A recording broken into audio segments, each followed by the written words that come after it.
कहाँ तो आज से 15 साल पहले इंजीनियरिंग करना एक गर्व की बात होती थी और आज अगर किसी को पता दो मैं इंजीनियरिंग करने जा रहा हूँ, वो कहेंगे बेटा और भी तो करियर ऑप्शन है, थोड़ा उन पर भी ध्यान दो। अरे इंजीनियरिंग नहीं, एक पड़ोस वाले किराने की दुकान हो गई, कोई भी जाओ कभी भी डिग्री लेकर आ जाओ। आसपास देखोगे तो इससे बढ़िया कोई धंधा ही नहीं है। पिछले 30 साल में सबसे बड़ा रियल एस्टेट स्कैम अगर इंडिया में हुआ है वो है इंजीनियरिंग कॉलेज से रिलेटेड। लाला लोगों ने सब्सिडी पर जमीन खरीद कर इंजीनियरिंग कॉलेजेस बना दिए। एक घर में 3 भाई तो 3 भाई के 3 कॉलेज, एक भाई एक कॉलेज में डायरेक्टर और दूसरे में सेक्रेटरी। इंजीनियरिंग कॉलेजेस उनके लिए एक ऐसी दूध देने वाली गाय बन गई जो कभी बूढ़ी ही नहीं हो रही, हमेशा दूध दिए जा रही है पीढ़ी दर पीढ़ी। ये कॉलेजेस जनरेशनल बिजनेसेस बना रहे हैं। मैं डेटा में नहीं जा रहा हूं कि कैसे 20 सीट से ये कोर्स स्टार्ट हुआ था और आज इसमें 15 लाख सीट्स हैं। लगभग 3 से 4 लाख सीट हर साल खाली जाती हैं। लॉजिक को समझो, अगर 3 से 4 लाख सीट खाली जा रही हैं तो कॉलेजेस जो खाली हैं वो अलग अलग टैक्टिक्स लगाएंगे, दिमाग लगाएंगे जिससे बच्चों को अट्रैक्ट कर पाएं। सबसे पहली बात तो ये समझ जाओ, इंजीनियरिंग इंडिया में एक शौक नहीं है। अजी घंटा इन्वेंशन करनी है किसी को, हमें तो जो यूएस कर रहा है वो उठा के यहाँ पर कॉपी करना है। तो शौक से तो कोई इंजीनियरिंग करने जा नहीं रहा। पेरेंट्स और स्टूडेंट्स का कॉलेज से सिर्फ एक टारगेट है, जहां पर भी 4 से 5 लाख का प्लेसमेंट लिखा हुआ दिख गया, भाई साहब उस कॉलेज की गोद में जाके बैठ जाएंगे। इसी मेंटालिटी का फायदा कॉलेज उठाते हैं और यहां से प्लेसमेंट का सफर शुरू होता है। चलो समझते हैं ना प्लेसमेंट की जमीनी हकीकत।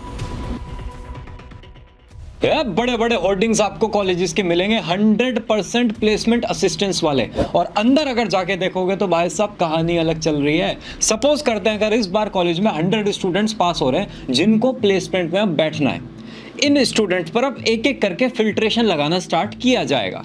फिल्टर नंबर 1, 10th और 12th मार्क्स। जो भी बच्चे 75% से कम स्कोर कर पाए हैं 10th 12th दोनों में, वो प्लेसमेंट में नहीं बैठ सकते। बच्चे पूछेंगे क्यों नहीं बैठ सकते? क्योंकि जो कंपनी प्लेसमेंट के लिए विजिट कर रही है उनका ये क्राइटेरिया है। तो ऑटोमेटिकली जो 100 स्टूडेंट्स थे उनमें से 20% गायब, बचे 80।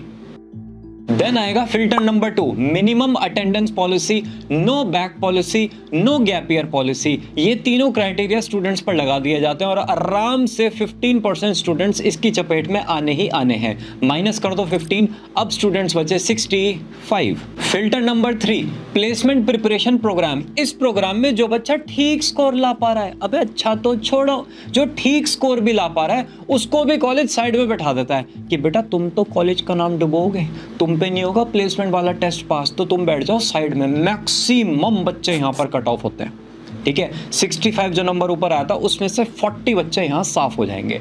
ना चाहते हुए भी कॉलेज ऐसा क्राइटेरिया सेट करेगा कि 40% क्लास गायब हो जाएगी। लास्ट में जो नंबर यहां से बचेगा वो आएगा 25।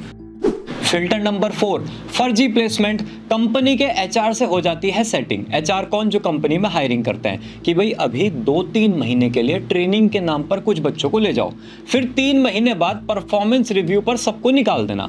कॉलेज का नाम हो जाएगा प्लेसमेंट हुआ, बाकी बच्चे फिर अपने आप देखेंगे। 25 माइनस 15%, 15% बच्चे इसमें फंस जाते हैं। लास्ट में जो नंबर आएगा वो आएगा 10।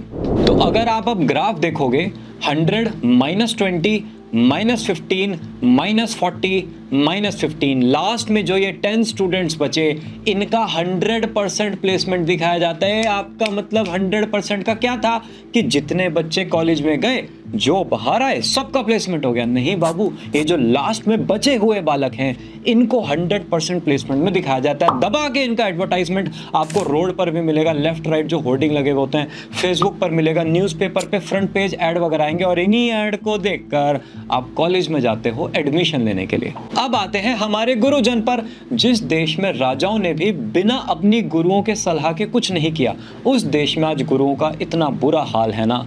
मतलब 90% टीचर्स जो कंप्यूटर साइंस पढ़ाना ना इन इंजीनियरिंग कॉलेजेस में, उनको कोडिंग का सी भी नहीं आता। कुछ बच्चे तो ऐसे हैं लिटरली जो 4th ईयर बीटेक से पास हुए, 5th ईयर जॉब नहीं मिली, 6th ईयर उसी कॉलेज में फैकल्टी बन गए जहां से पास हुए थे।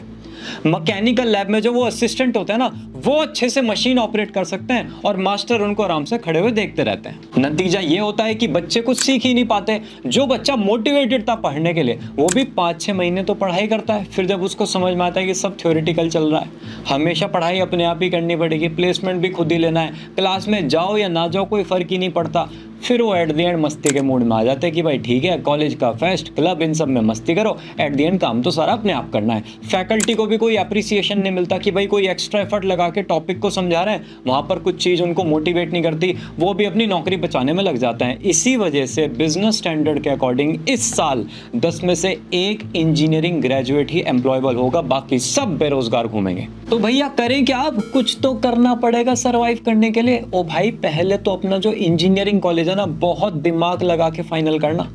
NIRF की रिपोर्ट्स चेक करो, अंदर फैकल्टीज से बात करो, कॉलेज की वेबसाइट छान लो बिल्कुल अच्छे से, ठीक है। जो और डेटा अवेलेबल है उसको फिगर आउट करने की कोशिश करो। जो कॉलेज के सीनियर्स हैं उनको लिंक्डइन पर रीच आउट करो कि भैया मुझे बताओ ये कॉलेज कैसा है, वो एक्चुअल रियलिटी बताएंगे। कॉलेज के बाहर ना चाइना टाउन और एक चाय की टपड़ी होती है, वहां पर जाकर उन लोगों से बातचीत करो, वो एक्चुअल रियलिटी जो है, जो ग्राउंड रियलिटी है कॉलेज की, आपको हूबहू बताएंगे। उससे आपकी एक्सपेक्टेशन मीट हो जाएंगी, आपको क्लियर हो जाएगा जिस कॉलेज में आप जा रहे हो उसकी औकात क्या है।